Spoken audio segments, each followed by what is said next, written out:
Welcome back, everybody. This is Peter X Disselkoffer, and welcome to. This is a I guess a sub brand of my YouTube channel, classic albums. And today I am doing "It Takes a Nation of Millions to Hold Us Back" by Public Enemy. It's the first album I'm gonna do in classic albums. Let's see here. So it came out June 28th, 1988.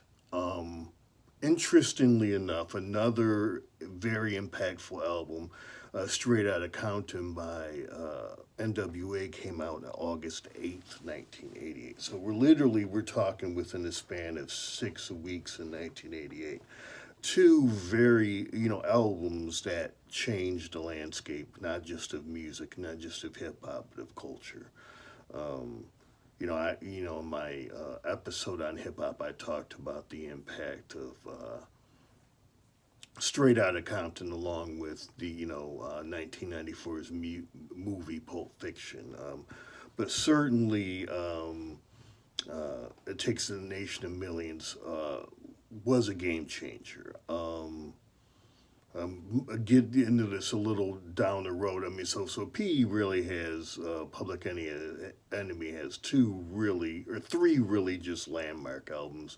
It Takes a Nation of Millions to Hold Us Back, Fear of a Black Planet, and the Pop Apocalypse '91. That's the short version. There's a longer version of that title, but and I know this might start a debate. Classic albums, what's the best album of those three? If you go song by song, it's close between It Takes a Nation of Millions and Fear of a Black Planet. And if you want to fight for Fear of a Black Planet, I'm not going to argue with you. But really, I'm going with this album because nothing like it had ever been done before. And Fear of a Black Planet takes some of the same elements, and sounds and the experience of It Takes a Nation of Millions, and arguably takes it to another level.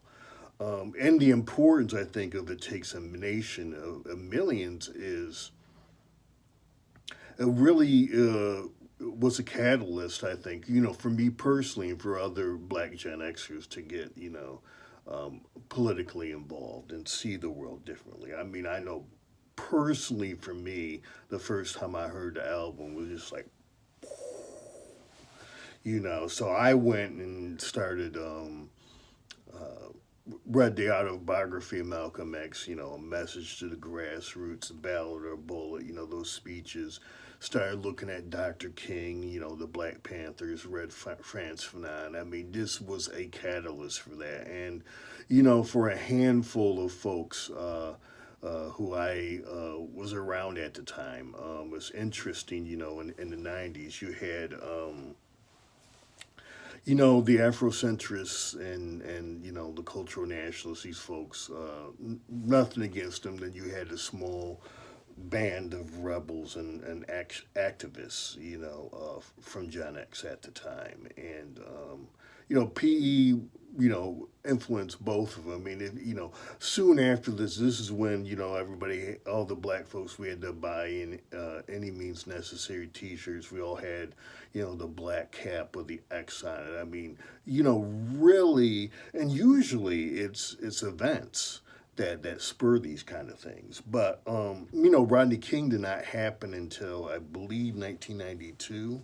Let me check my notes here on that. Yeah, it was 1992. So this was 4 years before, before Rodney King. So I mean, this this movement that rose in Gen X was not necessarily driven by an event. And for me, it was Public Enemy. For a handful of other folks who I was around at Purdue in the early 90s, it was Public Enemy because it was funny back then because, I mean, it was the era of the CD. And really, this was kind of when the CD was, everybody was starting to adopt CDs. I mean, I think I said in another episode, I remember the first time I saw a CD player was leaving boot camp Paris Island, for the Marine Corps in 1984, and that's the first time I saw a CD player. It's like, that's interesting. But this is around the time when I remember vividly, in the friend's car. He just got a new car, and it was the first car I could remember that had a CD player. And we were, you know, this must have been um, what this was Fear of a Black Planet, so it would have been 90. And that was the first car I was in that had a CD player. And he was this friend was one of the PE folks. So I mean, literally, we went to uh, what was the I can't think of the it wasn't J&L Records, which was, but J&L's another story in West Lafayette at Purdue, but it was Vaughn's. And Vaughn's would open at midnight, and J&L and some of these other little music places would, when someone had a new album. But of course they didn't, they did it for Nirvana and Guns N' Roses. They didn't do it for PE. But I remember the day you could actually get PE because I don't think they opened at midnight. If they did, it was for another act. But so that was the first time, Fear of the Black Planet. I remember being in the car with an actual CD player. So yeah, I mean, they're influential. If you look at the the activism, from the Reagan, Bush senior years. I mean, it was, nuclear protests against nuclear weapons, and then ACT UP kind of started, picked up steam in the mid to late 80s. And so, I mean, it wasn't a real big activist time. You did have, I graduated from Purdue, but started at Ohio State. And so you did have divestiture of South Africa. I remember my freshman year at Ohio State. I remember reading about that and protest. They were protesting the board of trustees and Purdue. I got to Purdue in '89, but I know in '87 and '88 they had some divestiture, protest at Purdue. But Public Enemy did really awaken, culturally, and a lot of black folks, and this is very important as a piece of art to really waken people up. I remember vividly, popping in because I got it on cassette. And I remember I think I got it, right before I was actually, because I was still in the Marine Reserve, and I think we were going for our 2 weeks. And I think I got it literally a couple weeks before that. So that means if this dropped in June, yeah. So I literally must have gotten, because usually we would go for our 2 weeks in like August or something. So I must have literally gotten this the minute, either the week it dropped or a couple weeks after. And Countdown to Armageddon. The album starts off with an air raid sound. It was a live, introducing the band and just that air raid. I was like, oh my gosh, what a way to start an album. And I was hooked after that. So, yeah. So, what were the big songs in the album? Bring the Noise. Got to make sure I get them all. Don't Believe the Hype. Black Steel, An Hour of Chaos, and Rebel Without a Pause. Black Steel and Rebel Without a Pause, still two of my favorite uh, songs ever from PE. And PE really, if you go back to their first album, this is their second album, Yo Bum Rush the Show, wasn't political. You had You Gonna Get Yours was the big one off of that. And they had a nice screeching tires of a car and car revving up. It was a really cool sampling job from You're Gonna Get Yours from Yo Bum Rush's show. But they came all political on this one and started off with Countdown to Armageddon with that siren. But PE's brand with these three albums when they were in their prime was they had an element to their music what I would call an irritant. And if you Go listen to Rebel Without a Pause, and they have this screech. And they always had this screech, and it was there on purpose. They always had an irritant, a dissonance, and it was there because P's like, we're not going to be ignored. We're going to be that irritant. We're going to have that little nagging sound in our songs, so you don't forget us. I mean, and it was brilliant what they did. They sampled equally from James Brown and P Funk. And usually the East Coast is more James, and the West Coast was more P Funk, but PE sampled from both, and really PE in some ways. I mean, they are a hip hop artist, and PE were probably the last of the because Chuck and Flavor are actually young baby boomers. Chuck was born in 1960, so they are sort of kind of that bridge from funk to hip hop. Because Tupac was doing political stuff too, but it was two very different things. If you compare Tupac, what he was doing to what PE was doing. I mean, Chuck was 28. Chuck D was 28 when his album dropped. I mean, most of the classic Tupac stuff, he was in his early 20s. I'm talking. We can debate. Because the oh the Death Row stuff came out after Tupac passed away. So we can what would Pac would have said about some of that stuff, not all of it, because some of that stuff was really good, but you know. Different than his first three albums, where he had to say, I'll leave it at that. But Pac and two different generations, and Pac is more revered, because hip hop, you know, essentially starts with Gen X.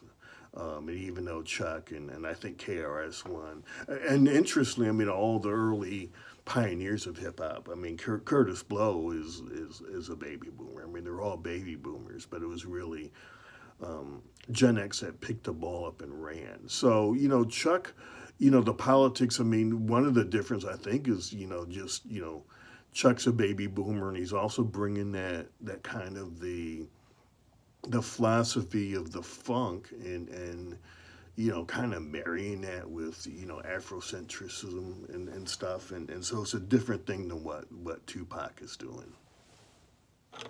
So I'm gonna do a little read here for a minute. Dissonance, from Merriam-Webster. Lack of agreement, the dissonance between truth and what people want to believe, especially inconsistency between beliefs one holds or between one's actions and one's beliefs. So that's why PE would do dissonance, and that's the intellectual definition for it.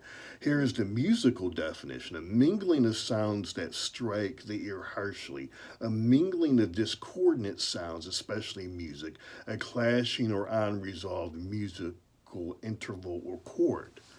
In this album, I mean, so you have the screech. I mean, it's kind of a scratch. I don't know where they got the sample from, for Rebel Without a Pause, but it works. And they have this drum drop that you usually associate with EDM, a couple times, in the bridge or whatever of the song, and I mean, Rebel Without a Pause is just one of my all-time favorite hip hop songs. But going to Black Steel in the Hour of Chaos, so the sample of this song is a piano chord. Dun, dun, dun, dun, dun, dun, dun, dun, dun. So it looks like you're hitting three chords there. Now, I don't have Rick Beato's here. I love Rick Beato, and he has his own music, where he not only breaks songs down and, talks about like I do, talks about, why some musicians are great, but he knows his music theory. So that's a dissonant sounding, piano chord. Now the question is it out of tune, or is it sampled and then tuned improperly? But it hangs with you, but it works. It works, and that's the dissonance that PE was famous for. Yeah, but that's that comes out in that song. P also does this stuff in Brother's Gonna Work It Out with the guitar, and then Steven Tyler from Aerosmith Scream. Welcome to the Terror Dome with this repeating loop. Fight the Power. I know that one of the main loops in Fight the Power is Planet Rock from Africa Bambaataa, but there's other stuff, and it's the dissonance and some of these songs aren't as heavy as Rebel Without a Pause or Black Hour in the Steel of Chaos, but it's still there. But there's always this unsettling tension in the music, and it's a good tension because it makes it it makes it hard to forget their songs, and it's just really they were masters at this. They for 3 albums, they did this like no other, and nobody's really done it since like them. Two other main songs were P also on later albums uses this dissonance as Can't Trust It, that's off of Apocalypse 91. The other songs I named, they were off of Fear of a Black Planet, and then Greatest Misses has Hazy Shade of Criminal, and that also kind of has the dissonance that P was so good at.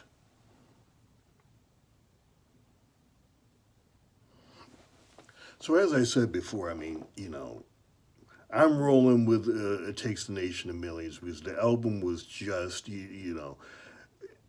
it cut through everything else when it dropped in '88. There's nothing that sounded like it. Again, I'm not going to argue with anybody that says track for track, Fear of the Black Planet's probably a better album. But, sometimes it's the impact that, an album has, where it's a game changer. Because a lot of times, musical acts drop their game changer and they build on that and actually do better work down the road. So this is kind of where It Takes the Nation of Millions falls. But I mean, the interesting things, is every generation kind of has their own voice and their own thing. And I thought maybe after George Floyd, there'd be a little resurgence of Public Enemy, but it didn't happen, and that's cool.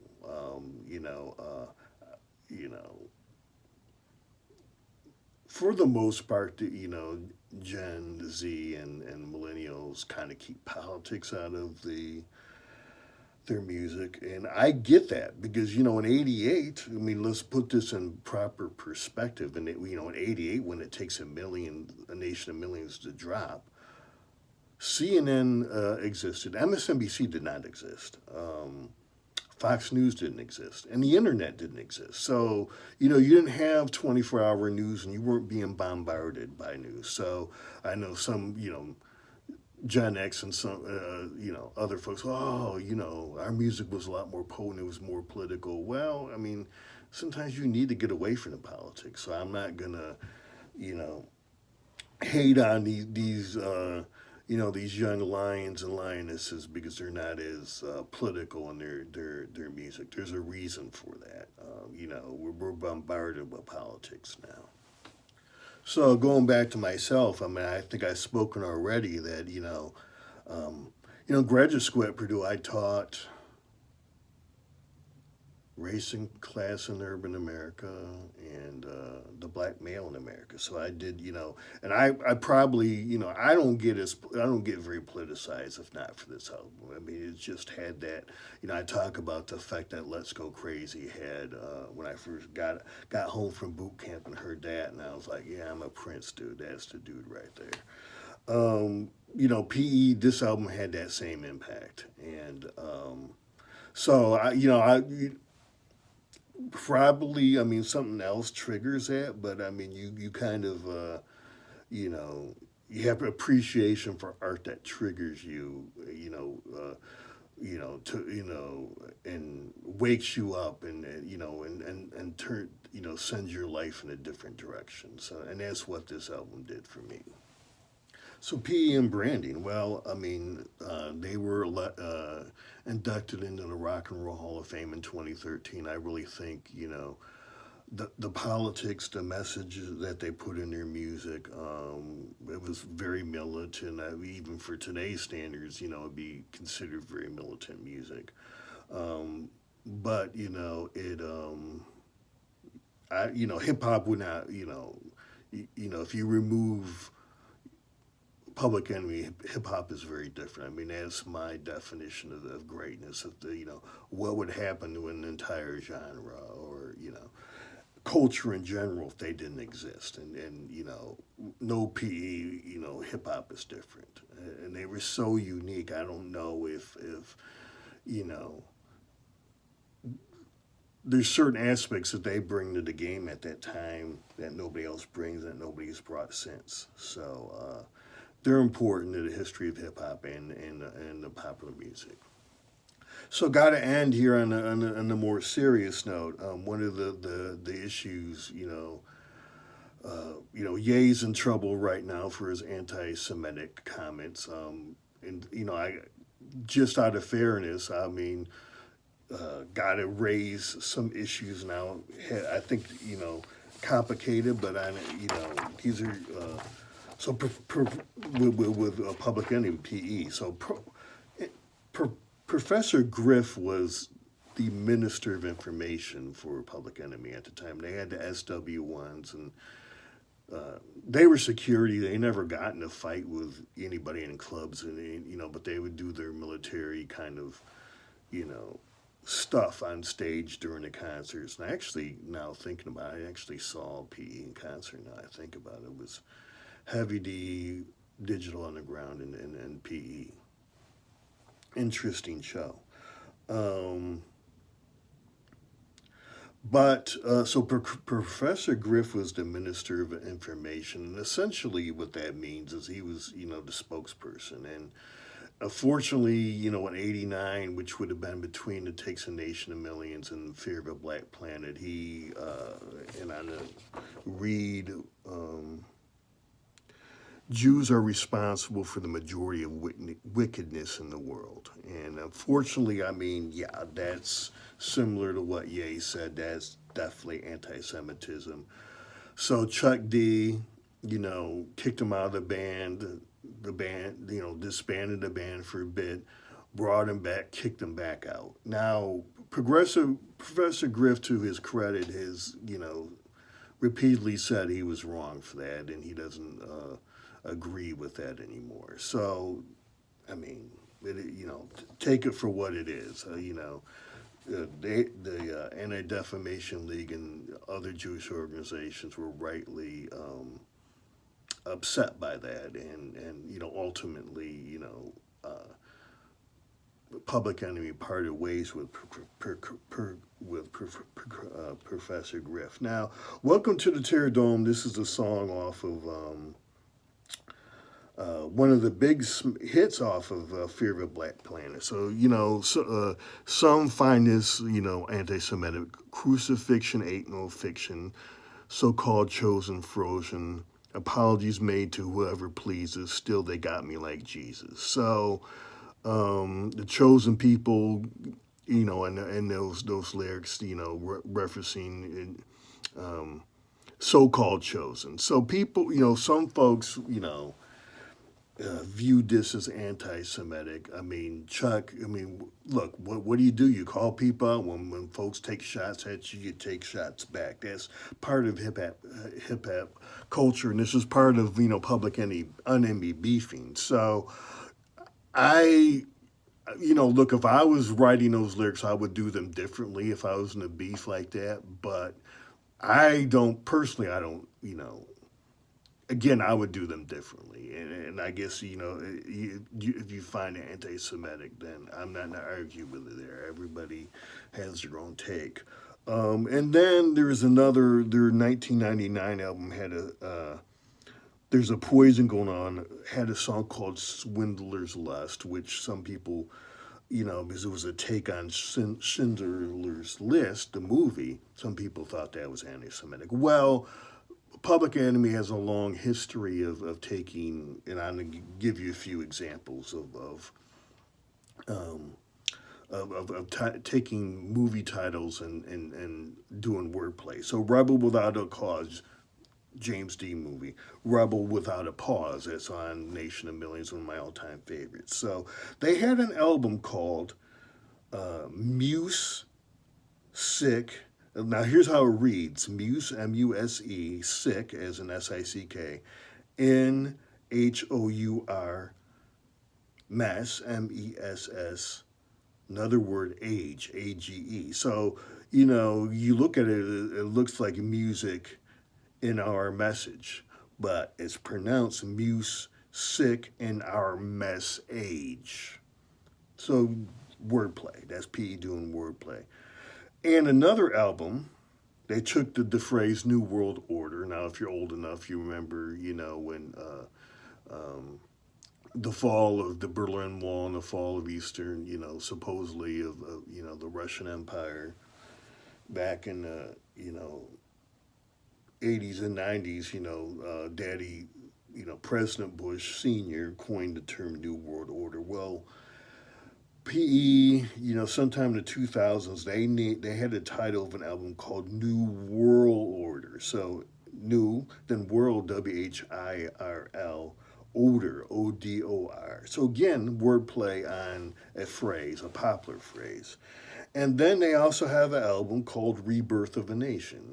Birth of a Nation, the first quote unquote Hollywood movie with serious racial connotations. So I'm saying that because this was a pattern. I haven't listened to the Swindler's Lust, and I don't know if it has anti-Semitic lyrics. I guess I'll take a look at that. I don't believe it does. My listening to it. So again, what I'm saying is PE loves to take phrases and does wordplay and turn them around. Take the familiar and twist it a little to make a point. So yeah. And finally, so PE over the years, particularly in their three classic albums, every once in a while would drop excerpts of Minister Louis Farrakhan, some of his speeches in there. Now, they weren't anti-Semitic. If you want to, you can Google Minister Louis Farrakhan if you're not familiar, and seen or read some of the comments that he said over the years that people have found anti-Semitic. I agree, with that they were anti-Semitic, but with particularly back in the '90s, it was complicated with Minister Farrakhan. He's a lot more visible, and he kind of represented the Malcolm X, the Black Panther, the Stokely Carmichael. He was that guy, for the black political voice at the time, and even if because he was speaking to issues that were relevant at that time, and they're still relevant today. So, I mean, you really, if you had a conversation in black political circles, I mean, Farrakhan would come in there just because he was relevant despite, some of the baggage he carried. And so, a complicated, history. And I guarantee you that, Chuck D will not apologize for using the Minister Farrakhan quotes in his songs. But the black self determination and buy black and black businesses and all that stuff. I mean, the Nation of Islam didn't invent that, and Minister Farrakhan didn't invent that. But at that time, if you're going to speak politics, in a way and be militant like PE, you kind of had to at least acknowledge and so complicated, but in some ways you had to bend there, and you know, yeah, Minister Farrakhan has, does have a complex, complicated, you know, political effect and history with the black community. But so I had to do, to put that in there because when I do music history, I'm going to try to be balanced. When I did Rappers Delight, I, spoke to, some of the problematic lyrics there. So I don't try not to gloss things over, but also trying to put them into context. And ultimately, it's up to, I'll give my opinions, but it's also, up to folks to, make their own. So yeah, takes a nation to hold millions to hold us back. Public Enemy, good, a powerful album that really influenced me. I mean, there's elements of that in my album, Cyberfunk 2020. Definitely has some PE influences there. So you got to roll, with what influenced you. I mean, it is a classic album. I mean, Rolling Stone, puts it in their top 500 of all time.